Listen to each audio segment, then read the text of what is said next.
here comes the monster, screamed a chubby fourth grade boy. It's the monster from outer space. Ow, it's so ugly, yelled his skinny friend. Don't let it touch you, warned the girl with pink glasses, or you'll turn into a monster too. Bradley ran at them. They scattered and regrouped like pigeons. He sat down to eat his lunch. It sure is a stupid monster, shouted a third grader. After lunch, Bradley sat at his desk. Last seat, last row. He didn't look at Jeff. He didn't look the other way either at the chart full of gold stars, and he didn't look straight ahead at Mrs. Ebble. He didn't look anywhere. It was time to see Carla again. He took the hall pass from Mrs. Ebble and he walked out of the classroom. He hated Carla. He didn't want to make the same mistake with her that he had made with Jeff. He realised Claudia was right. Carla didn't like him. It was just her job. She was waiting for him outside her door. Hello, Bradley, she said, as she held out her hand. It's a pleasure to see you today. I appreciate your coming to see me. He walked past her and he sat down at the round table. She sat across from him. She was wearing a long-sleeved white shirt with 2 triangles on it, one red and one blue.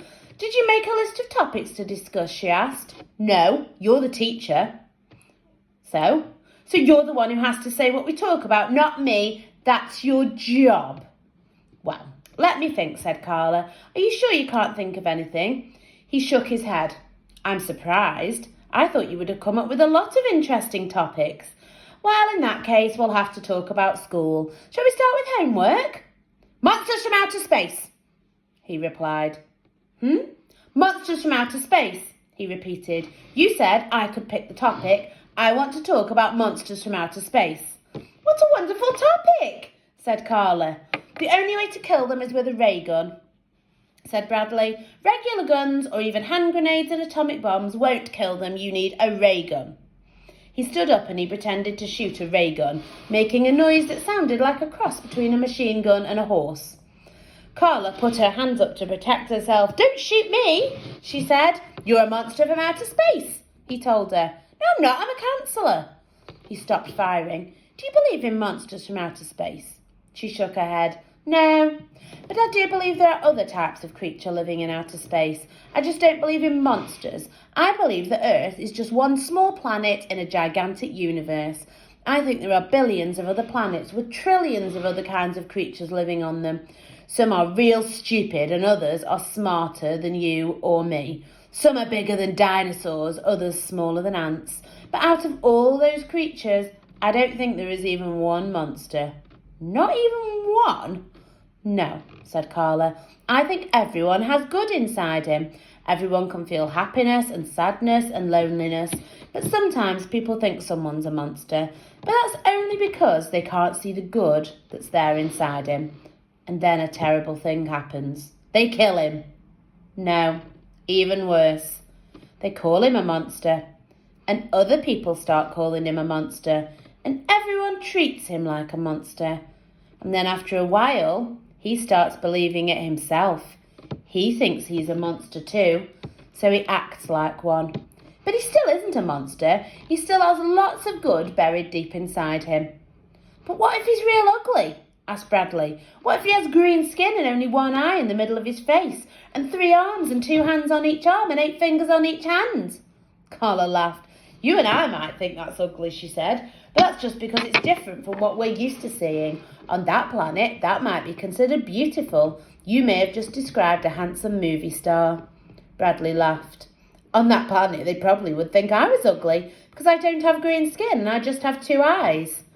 Bradley shook his head. No, they might think I was ugly, but not you. Why, Bradley? Carla said with astonishment. That's the nicest thing you've ever said to me. Thank you. He blushed.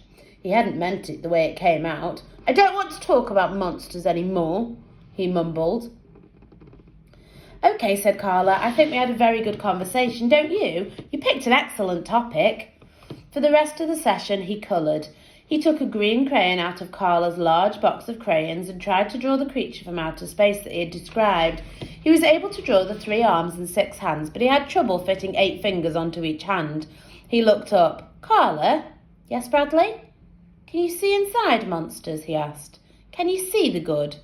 That's all I see. He returned to his picture. He drew a black eye in the middle of the creature's face. He drew a red heart inside the creature's chest to show all the good that was there. "Well, how does a monster stop being a monster?" he asked.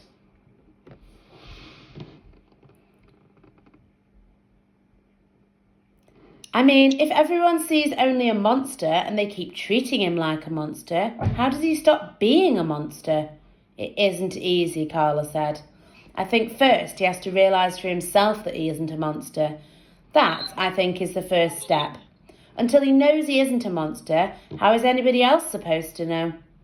Bradley finished colouring and he showed his picture to Carla. "He's a movie star on his planet," he said. "Everyone loves him." "He's very handsome," said Carla. "You want it?" asked Bradley. "I mean, I don't want it anyway, so you can have it." "I'd love it," said Carla. "Thank you. In fact, I'm going to hang it on the wall right now." Bradley watched her tack it up. He almost told her she wasn't allowed to put holes in the wall, but he changed his mind. It was time for him to go back to class. "I'm looking forward to seeing you next week," said Carla. "I hope you have another wonderful topic for us to discuss." He started to go, then he stopped and turned around. "Yes?" she asked. He put his hands on his hips and stared at her. "Did you forget something?" He stood and he waited. Her eyes suddenly lit up. She held out her hand and said, "I enjoyed your visit very much. Thank you for sharing so much with me." He stretched his mouth into a half smile, half frown, and hurried out of her office. Chapter 24. "Here he comes," said Laurie. "Don't be a chicken." Colleen bit her bottom lip. It was after school. The three girls stood across the street and watched Jeff. "Maybe we should wait until tomorrow," said Colleen. "Hey, Jeff!" Laurie shouted. "No," Colleen whispered. Jeff turned. Laurie and Melinda walked toward him. Colleen lagged behind. "Hello, Jeff," said Laurie. "Hi, Jeff," said Melinda. "Hello, hi," answered Jeff. Laurie laughed. "Come on, Colleen," said Melinda. "Ask him." Colleen blushed and looked away. "Colleen has something she wants to ask you," said Laurie. Okay, stammered Colleen. "Quit bothering me," Jeff said, but very quietly. "We're not bothering you," said Laurie. "Colleen just wants to ask you." Melinda stopped her. "Let Colleen ask him," she said. "Well, see," said Colleen. "Okay." She took a breath. It's my birth. "I don't want her to ask me anything," Jeff snapped. Colleen turned bright red. "And quit saying hello to me too." "We can say hello if we want," said Melinda. "It's a free country." "I don't want you saying it to me," said Jeff. "Don't worry," Colleen exploded. "I won't." "I will," said Laurie. "Hello, hello, hello, hello, hello." "Shut up," said Jeff. He slammed his book down on the sidewalk. Hello, Jeff, said Laurie. "Jello, Jeff." She laughed at her mistake. "Jello, Jeff. Hello, Jello." She laughed hysterically. "And quit laughing," Jeff shouted.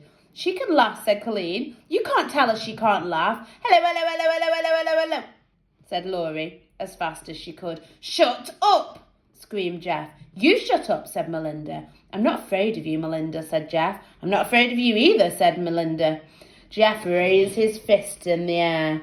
Melinda did the same. Laurie shrieked with anticipation. "Okay, hit me," said Jeff. "You hit me first," said Melinda. "No, you hit me first," said Jeff. "Somebody hit somebody," shouted Laurie. Jeff tapped Melinda's shoulder with his fist. She slugged him in the stomach. As he bent over, she hit him in the nose. Jeff flailed his arms as he tried to defend himself, but Melinda kept punching him in the neck, in the stomach, then in the eye. Jeff fell to the ground. Melinda jumped on top of him, knees first. She sat on his chest and held his arms flat against the ground. Laurie knelt beside them and slapped the ground as she counted 1, 2, 3, 4, 5, 6, 7, 8, 9, 10. Melinda stood up. Laurie held Melinda's arm high in the air. Holding her nose with her other hand, she bellowed, "The winner and still champion of the world, Marvellous Melinda!" Colleen clapped her hands.